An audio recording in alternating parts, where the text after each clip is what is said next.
Pada episode ini, Do-hee merasa ada seseorang yang menyelinap masuk ke rumahnya. Dia berjaga-jaga membawa senjata untuk melindungi dirinya. Dan benar saja, pelaku yang mencoba membunuh Do-hee muncul dan berhasil membiusnya. Untungnya, nomor telepon Jong-gwon dan Sok-hun terdaftar dalam panggilan darurat Do-hee. Sehingga, mereka mendapat pemberitahuan SOS yang berarti Do-hee dalam bahaya. Jong-gwon segera menuju ke apartemen Do-hee. Di sana, pelaku dengan sengaja merusak lift apartemen. Jong-gwon mencoba naik lewat tangga darurat agar sampai ke rumah Do-hee. Do-hee diikat dan digantung di balkon apartemennya. Pelaku perlahan-lahan memutuskan ikatan tersebut, agar Do-hee jatuh dan mati. Untungnya, Jong-gwon datang dan berhasil memegang tangan Do-hee.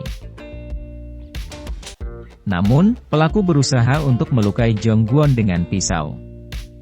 Jong-gwon memilih menjatuhkan dirinya bersama Do-hee. Kemudian, dia menggunakan kekuatannya dan berteleportasi ke tangga darurat. Di sana, Do-hee menangis ketakutan. Jong-gwon berusaha menenangkannya. Sok-hun menuju tempat Do-hee melalui tangga darurat. Tiba-tiba langkahnya terhenti saat melihat Do-hee sedang memeluk Jong-gwon.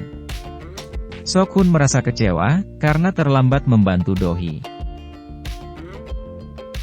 Sebelum lanjut menonton, jangan lupa subscribe channel ini.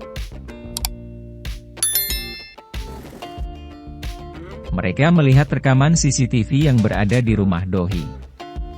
Mereka mulai menyadari alasan polisi tidak menemukannya, karena pelaku selalu merubah wajahnya. Mereka semakin penasaran dengan wajah asli pelaku. Sementara itu, Sok-hun merasa ada sesuatu yang dirahasiakan darinya.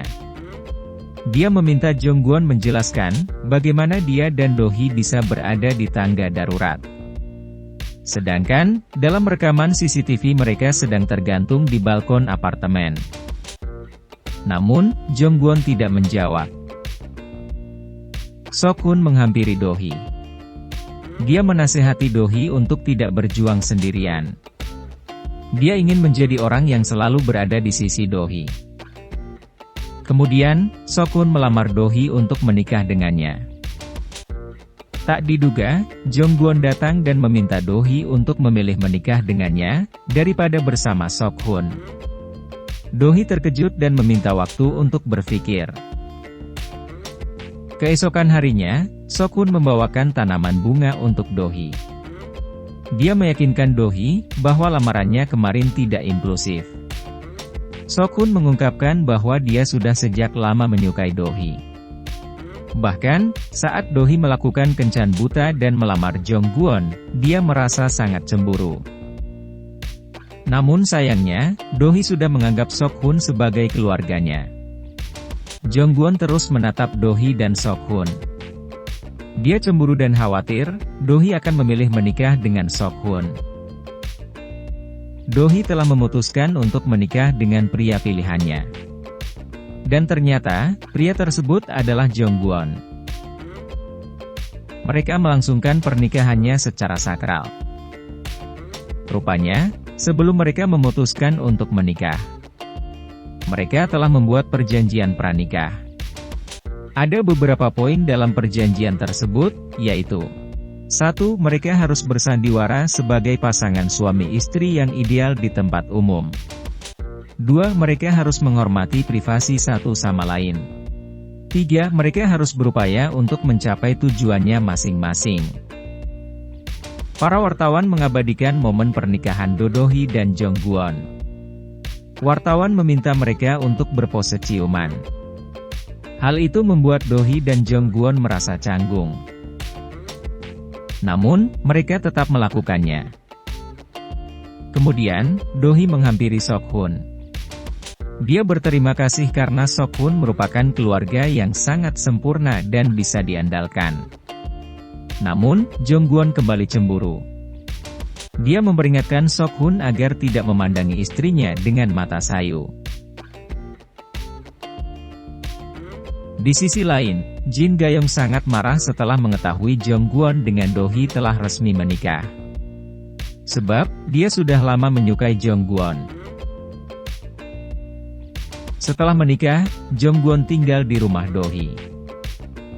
Do-hee menjadi salah tingkah, karena pengantin baru biasanya tidur bersama. Sedangkan, mereka tidur di kamar yang berbeda. Keesokan harinya, Do-hee mencurigai Do-gyong adalah dalang dibalik semua ini. Sebab, Do-gyong selalu menunjukkan sikap yang aneh terhadapnya. Kemudian, mereka mulai mengikuti Do-gyong. Mereka meyakini Do-gyong pergi ke kereta bawah tanah, untuk menemui pelaku yang melukai Do-hee.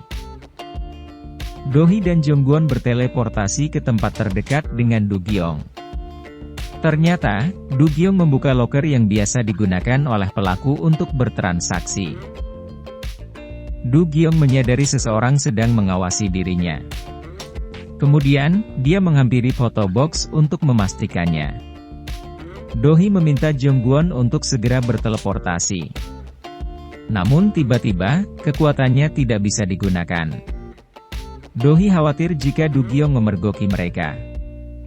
Namun, Jongwon justru melakukan sesuatu yang tak terduga. Dia mencium Do-hee, hingga membuatnya terkejut.